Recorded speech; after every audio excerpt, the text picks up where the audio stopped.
If you have ADHD and your doctor told you that your labs came back normal, I want to show you what they didn't test. For over the past 10 years, I've been running lab tests on my ADHD patients, 12,756 of them. Not brain scans, not the standard blood work your doctor runs, but very specific brain chemistry lab tests that show what your brain is actually making. Now, you might be thinking the thing you're low in is dopamine.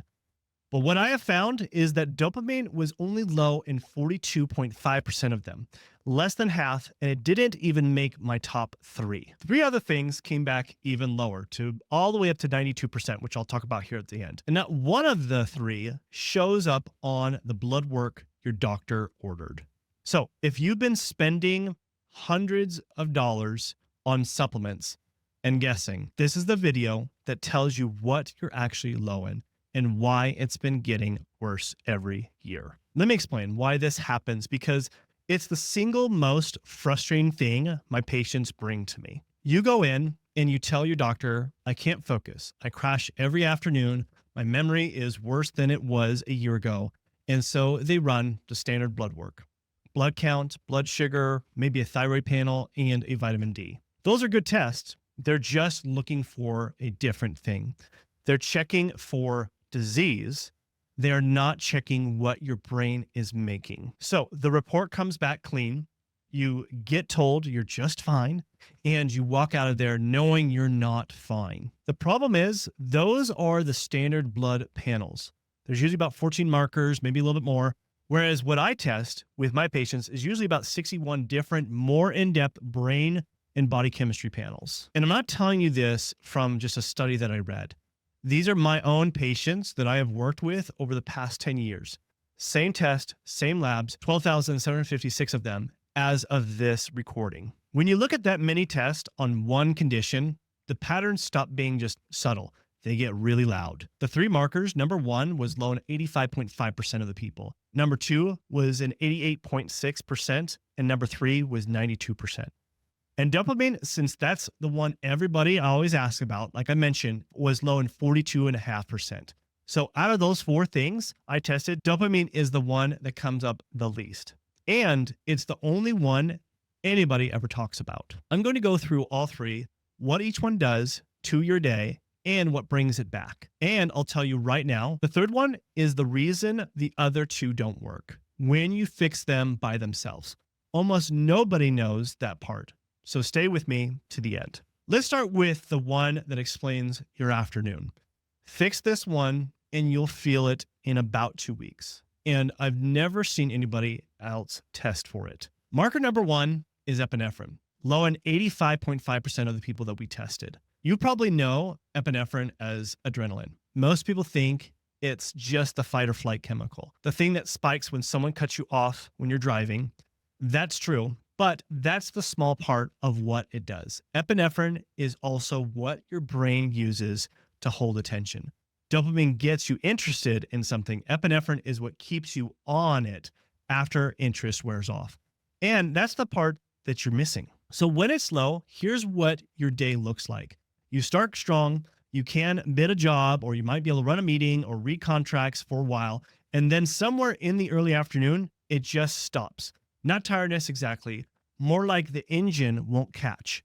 You read the same paragraph 3 times, you go make another coffee, and by 4 o'clock, you're on the couch. Here's the way I explain it to a lot of contractors and engineers that I work with, because they get it immediately. Think about a job site. Dopamine is the material on the truck.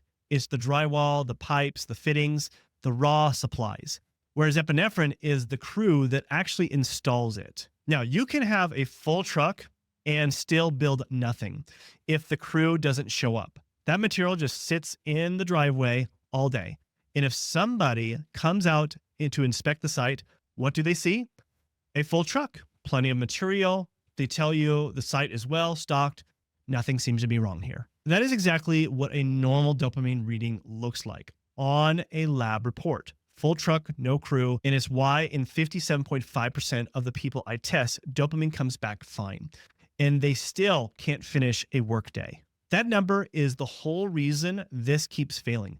Every ADHD product on the market is sold on dopamine. You've been buying material for a site that was never short of material. Here's how your body makes it. It's a chain and it goes in order. Phenylalanine turns into tyrosine, tyrosine turns into dopamine, and dopamine turns into norepinephrine.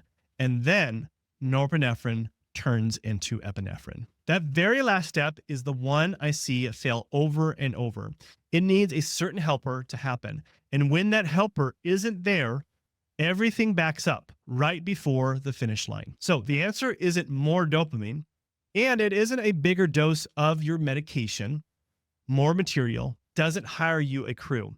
You have to fix that last step. That means the right B vitamins, and I mean the right form of them, because most people are taking a form their body can't use, plus magnesium and the amino acids at the top of the chain.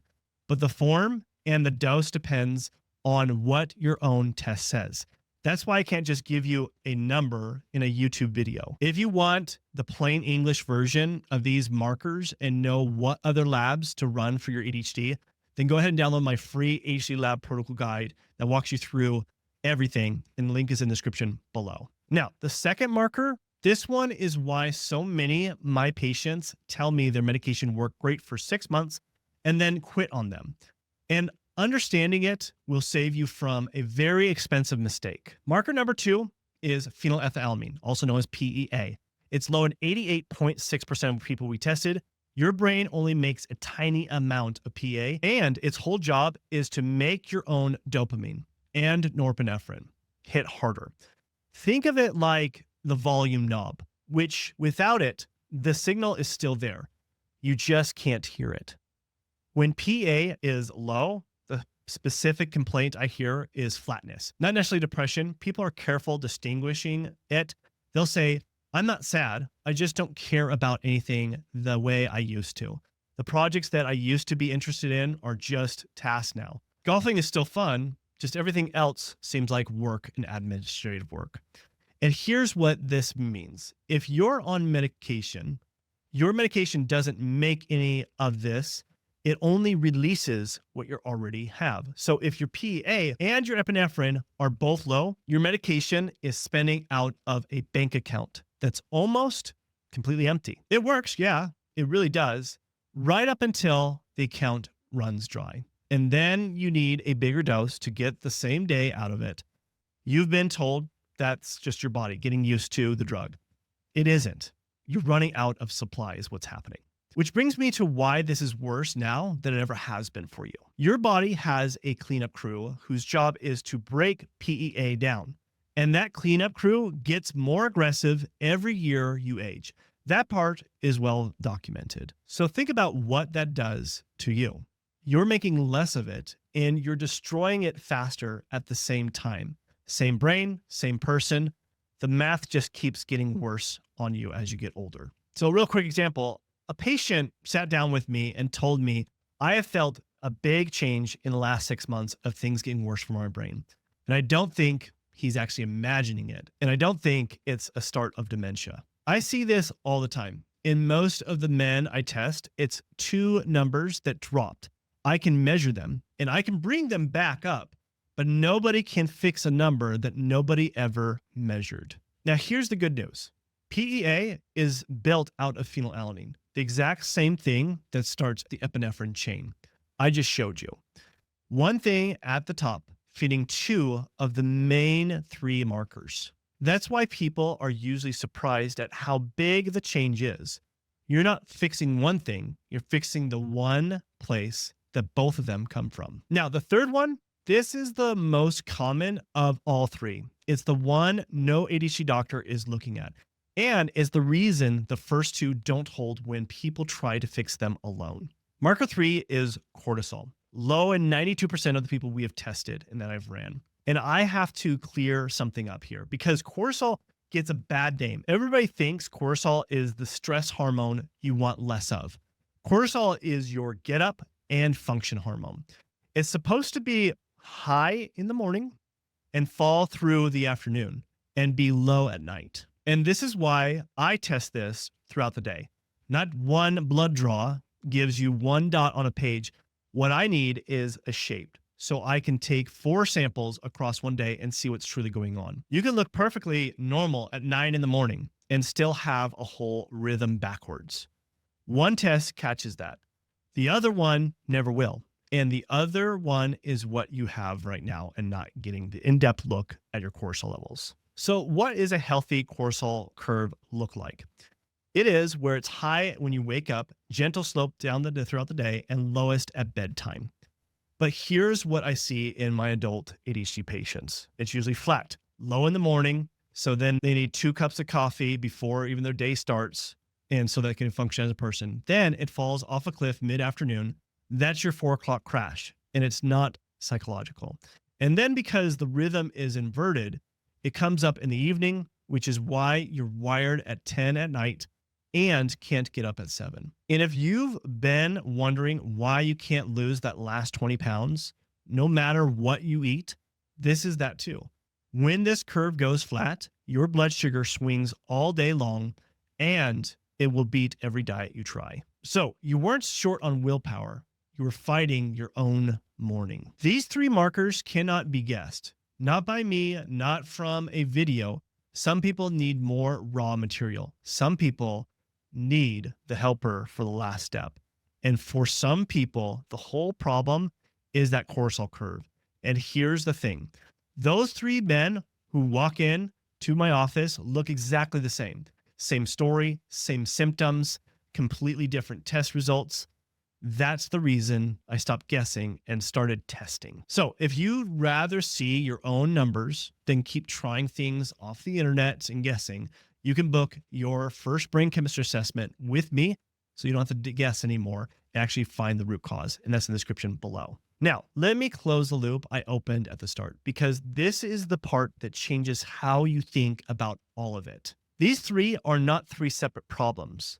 They're one system and they're wired in specific order. Remember that last step in the chain where norepinephrine turns into epinephrine? That step needs cortisol in order to it happen at all. That's not my theory. That's how the body actually works. So think about what that means for you. If your cortisol is low, your body cannot finish making epinephrine. It doesn't matter how much raw material you throw at it. It cannot finish. Going back to the job site analogy, dopamine is the material, epinephrine is the crew, and cortisol is the foreman who tells the crew to start. And now look at the percentages in that order. So cortisol, the foreman, is missing 92% of the time, whereas epinephrine is the crew, is missing 85.5% of the time. And of course it is, because no foreman, no crew. And the material is missing 42.5% of the time, the least common problem of the 4, dead last, which is exactly the one the entire supplement industry sells you on. And this is the reason why taking one supplement never works. You take tyrosine, you just dropped off more material at a site with no crew and no foreman. You take a good B vitamin, you just hired a crew with nobody telling them to start. So you feel a little better for about 2 weeks and then nothing. And you decide the supplement doesn't work. But the supplement was fine. You just fixed the wrong link in the chain. And that's the honest answer to why spending thousands of dollars on brain scans and supplements and medication didn't change your life.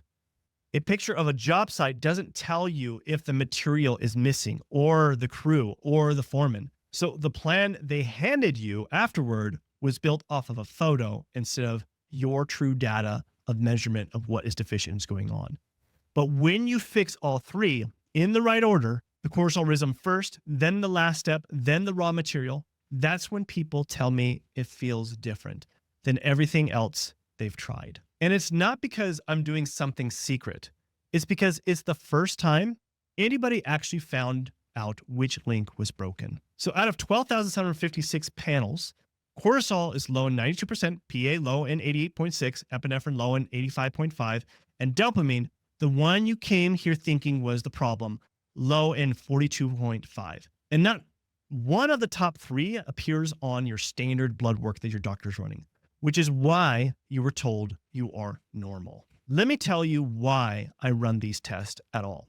I have ADHD and I have dyslexia. I got through college and medical school with both of them. But while I was in college, I did exactly what you were doing. Reading everything, trying things, different supplements, buying the next supplement, telling myself I just needed to try harder. But what finally changed it was running the test on myself and finding out which one of these three tests were low for me. You've been struggling probably for years, just like I did back in the day. So if you want to know for yourself what is truly wrong with your ADHD instead of guessing, the link below books a brain chemistry assessment with me that I'll go in depth to understand the root causes of your issues. And again, that's in the description below. Now, one more thing before I go.